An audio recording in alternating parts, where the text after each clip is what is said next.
Bonjour à tous, aujourd'hui nous allons apprendre à faire des nuages en mêlant deux techniques, sec et humide, et surtout sec.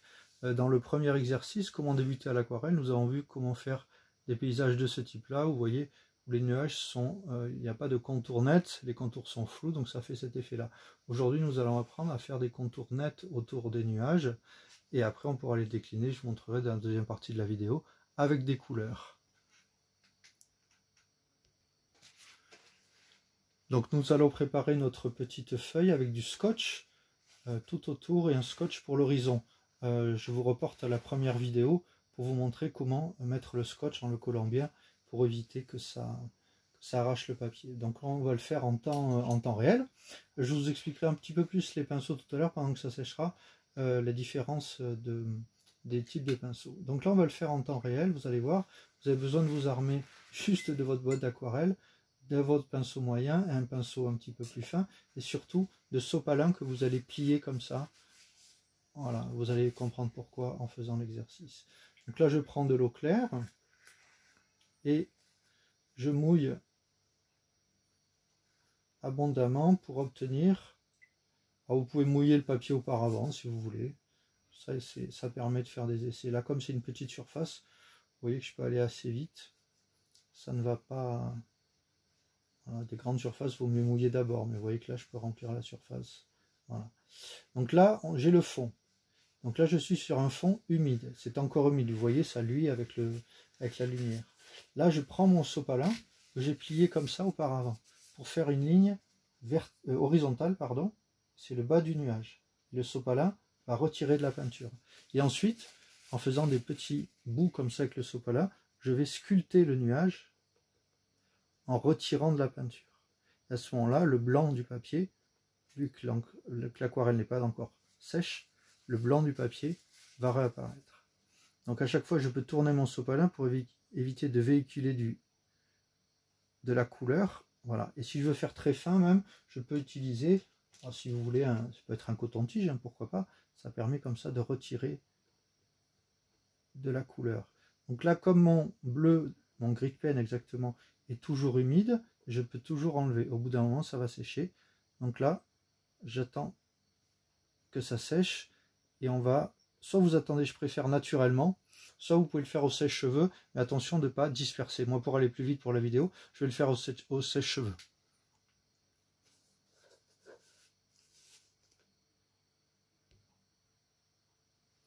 Voilà, donc maintenant mon papier est sec.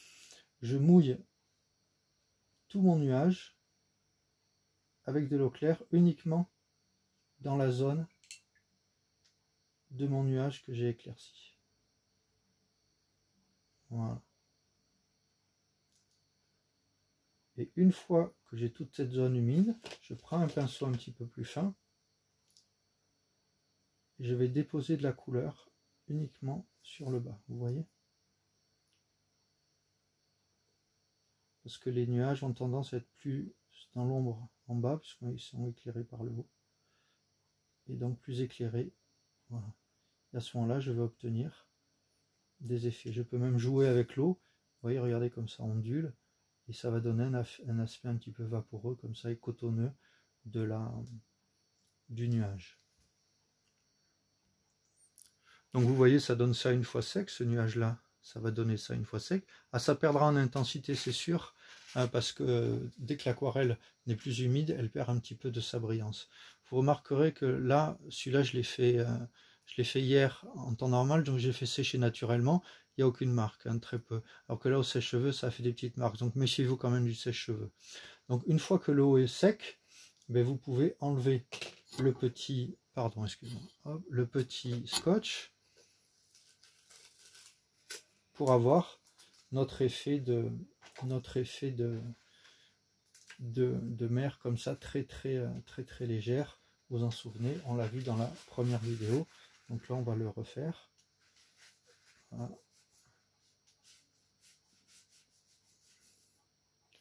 Où je mets très peu d'aquarelle sur un pinceau à peine humide. Voilà.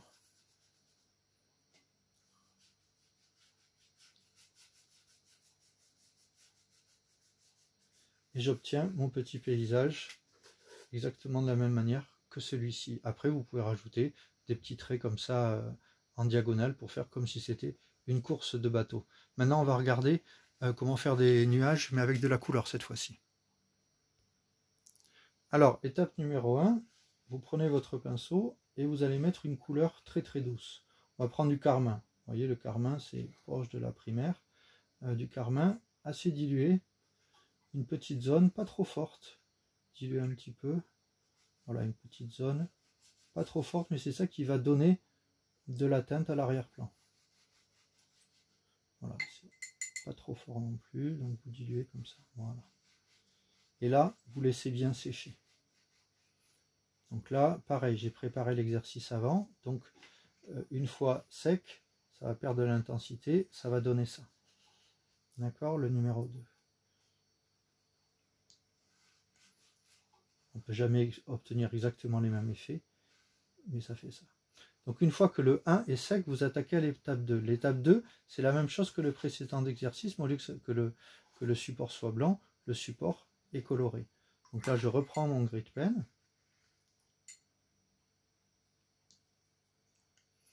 Et je le passe assez sombre par-dessus. Je dilue un peu. Je vais passer mon grit pen sur ma surface carmin. Et là, je ne vais pas attendre que ça sèche. Mais pour les besoins de l'exercice, pour que ça fasse un résumé final, je vais le refaire en 3. Donc, je vais refaire l'étape 2 sur le 3.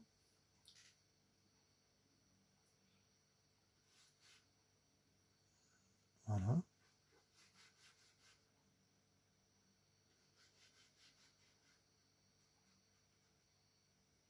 C'est exactement comme l'exercice tout à l'heure, sauf que là, au lieu que la réserve soit blanche, elle sera carmin.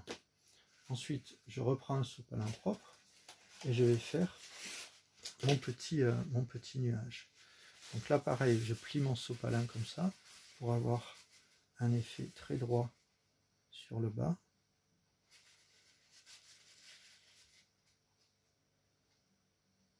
Voilà. Et je fais sortir du cadre aussi.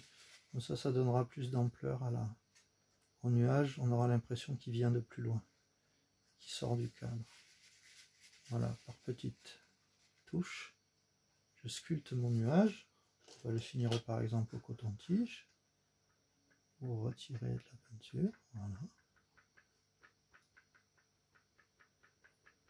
Et j'ai mon nuage qui apparaît, mais avec un fond. Voilà. Alors là, par contre, il faut laisser bien sécher. Pourquoi? Parce qu'il ne faudra pas que le nuage bave après. Donc là, en préparation, je l'ai déjà fait. En séchant, ça va donner ça. Et pour la dernière étape, je fais exactement comme j'ai fait sur l'autre exercice. Je nettoie bien mon pinceau. Je mets de l'eau claire. Vous voyez qu'il y a du rose dessous. Je mets de l'eau claire uniquement dans le nuage. Et la zone humide avec la zone sèche, ça va créer une frontière. Et le pigment ne va pas dépasser du nuage. Je reprends un petit pinceau fin. Je reprends mon grit pen. Que je dépose très doucement par petites touches sur le bas. Sur le bas du nuage. Et voilà, et vous pouvez de nouveau aussi jouer avec, etc. Et donc, ça nous donne les 3 étapes. On va récapituler. Donc ici, le premier exercice, c'était un ciel sur fond humide. Donc les nuages, c'est juste des taches. Les contours sont flous. L'exercice d'aujourd'hui, c'était donc un nuage avec des contours nets. Ça voulait dire que le papier était sec à certains endroits, mais à l'intérieur du nuage, on refaisait cette action-là humide, mais uniquement délimitée dans ce petit périmètre. D'accord?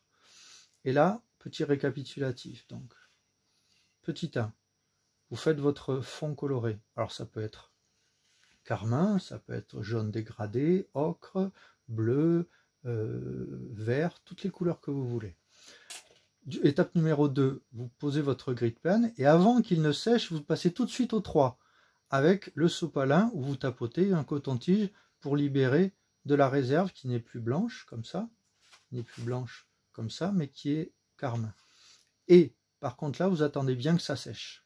Et une fois que c'est bien sec, vous remouillez uniquement avec de l'eau claire l'intérieur du nuage blanc, en l'occurrence là il est un peu carmin, et vous remettez de la couleur tout en bas. Donc voilà des petits exercices assez simples. Je voulais vous parler un petit peu des pinceaux, on m'a posé la question. Les bons pinceaux qu'on trouve à des prix très abordables, c'est les pinceaux, les dits petits gris, d'un poil d'écureuil, de chez Raphaël, il y en a de très très bons. Après il y a des pinceaux en poil de martre qui sont plus chers et de meilleure qualité, mais chez Raphaël ils ont une grande gamme assez importante.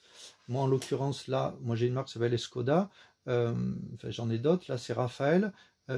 Raphaël aussi font ce modèle, c'est-à-dire c'est des modèles qui se détachent et vous pouvez comme ça les remettre dedans et les mettre dans votre trousse. Ce qui est important, c'est que j'ai des modèles aussi qui sont restés à l'atelier. Voilà, en cette période, j'ai pas pu aller à l'atelier parce que j'ai beaucoup plus de matériel et d'exemples à vous montrer, mais que vous pouvez retrouver sur le site. Vous pouvez les pinceaux Raphaël en bois avec le petit fil de fer autour de la virole, ça vous permet d'avoir quand même de très très bons effets. C'est de très très bons pinceaux. Vous pouvez acheter 2-3 très bons pinceaux, ça vous fera tous les exercices. Voilà, j'espère que ça vous a plu. Excusez-moi un petit peu pour les bafouillements, mais je fais tout en direct et j'essaye de tout préparer à l'avance pour que ces vidéos puissent vous montrer un petit peu comment obtenir quelques effets de nuages. Voilà, je vous souhaite de bons exercices et à très bientôt. Au revoir.